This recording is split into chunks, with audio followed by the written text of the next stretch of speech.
அனைவருக்கும் வணக்கம். இறைவனின் நல்லாசி உங்களுக்கு முழுமையாக கிடைக்கட்டும். நல்லதை நினைப்போம், நல்லதே நடக்கும். இன்றைக்கி நம்ம பார்க்க போகிற பதிவு சோடச கலை. அதை பற்றி தாங்க. 5 நொடியில் நினைத்ததை சாதிக்கக்கூடிய இந்த நேரம்தான் சோடச கலை நேரம். நினைத்ததை நிறைவேற்றிக்கொள்ள ஒரு ரகசியமான நேரம் இந்த நேரம். மாதத்தில் ஒரு முறையோ இல்லை 2 முறையோ வரக்கூடிய சோடசக்கலை நேரம் அகத்திய முனிவரின் பாடல் மூலம் இந்த உலகிற்கு கூறப்பட்டது சோடசக்கலை. இந்த நேரத்தை நம்ம பயன்படுத்தி கொண்டோம் அப்படின்னா நம்ம நினச்சதை நம்ம சாதிச்சுக்கலாங்க. வளர்ப்பிறையில் பிரதமையிலேருந்து பௌர்ணமி வரைக்கும் 15 திதி, அதே மாதிரி தேய்பிறையில் பிரதமையிலேருந்து அமாவாசை வரைக்கும் 15 திதி. 15 இல்லாமல் 16 வரக்கூடிய ஒரு கலை தான் இந்த சோடசக்கலை. பிரம்மா, விஷ்ணு, சிவன் இவங்க 3 பேரும் ஒன்று சேர்ந்த அம்சம்தான் திருமூர்த்தி. இந்த சோடசக்கலையின் அருளை திருமூர்த்தி 5 நொடிகளை மட்டும் நமக்கு அருள் புரிகிறாங்க அப்படின்னு சொல்லலாம். 5 சொடக்க போடும் நேரம் மட்டும் திருமூர்த்தியார் இந்த உலகம் இங்கும் பரவும். சோடசக்கலையானது சித்தர்களாலும் முனிவர்களாலும் அறியப்பட்டு இருந்ததால் தான் அவங்களால விரும்பியதை பெற முடிஞ்சிச்சு. அமாவாசை எப்போ முடியுது அதை பற்றி பஞ்சாங்கத்தில் கணிச்சு வச்சுருக்காங்க, இல்லை தினக்காலண்டரில் கூட எழுதப்பட்டிருக்கும். உதாரணமாக அமாவாசை கால 10:30லேருந்து 10:30 வரைக்கும் இருக்குது அப்படின்னு வச்சுக்கிட்டோங்கன்னு வச்சுக்கோங்க. அமாவாசை முடிவதற்கு 1 மணி நேரத்துக்கு முன்பே, அதாவது 9:30லேருந்து 11:30 வரைக்கான இந்த 2 மணி நேரம் தான் நம்ம தியானத்தில் இருக்கணும். நல்லா புரிஞ்சுக்கோங்க. இப்போ அமாவாசை காலையில் 10:30 வரைக்கும் இருக்குது அப்படின்னாக்கா அந்த அமாவாசை திதி முடிவதற்கு 1 மணி நேரத்துக்கு முன்பு 9:30லேருந்து 11:30 வரைக்கான இந்த 2 மணி நேரம் நம்ம தியானத்தில் இருக்கணும். இந்த 2 மணி நேரத்தில் ஏதாவது ஒரு 5 நொடி தான் திருமூர்த்தி நமக்கு அருள் புரிவாங்க.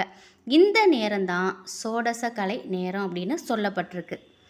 அந்த 5 நொடியில் இந்த பிரபஞ்சமே திருமூர்த்தி நாளிகையில் தான் இருக்கும்.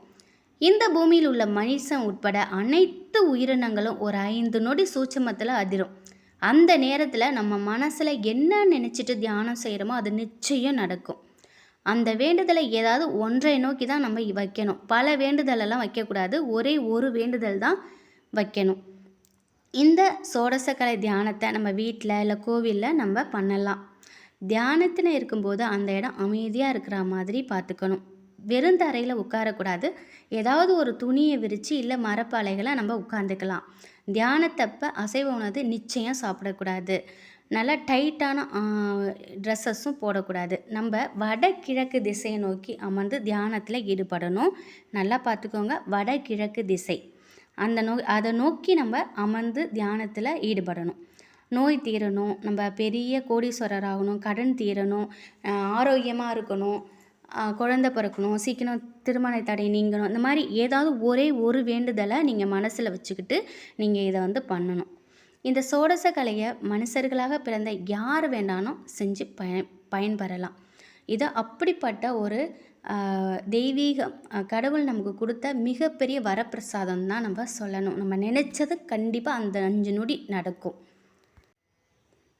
பிப்ரவரி 2024 அமாவாசை, அதாவது பிப்ரவரி 10, பிப்ரவரி 9ஆம் தேதி அமாவாசை ஆரம்பித்து பிப்ரவரி 10 காலைல வரைக்குமே இருக்குது. பிப்ரவரி 10 3:34லேருந்து 5:34 தான் இந்த சோடசக்கலை நேரம். இந்த நேரத்தை நம்ம பயன்படுத்திக்கிட்டோம் அப்படின்னா நிச்சயமாக நம்ம வாழ்க்கையில் மிகப்பெரிய வெற்றியாளராக நம்ம திகழலாம். இந்த 5 நொடி அந்த மும்மூர்த்திகள் நமக்கு கொடுக்கக்கூடிய வரப்பிரசாதம். இதை கண்டிப்பாக இந்த நேரத்தில் ஒரு வேண்டுதல் வச்சு நம்ம பண்ணும்போது நிச்சயம் 100க்கு 100% அது நமக்கு வெற்றியாகும். வெற்றியானதுக்கப்புறம் நம்ம வேறு கோரிக்கைகளை வச்சு நம்ம பண்ணலாம். இந்த பிப்ரவரி 2024க்கான நேரம் பிப்ரவரி 10 காலையில் 3:34, 5:34 வரைக்கும் இருக்குது. இதை தவற விடாதீங்க, பயன்படுத்திக்கங்க. நிச்சயம் மிகப்பெரிய அளவில் வெற்றியாளராக நீங்கள் வருவீங்க.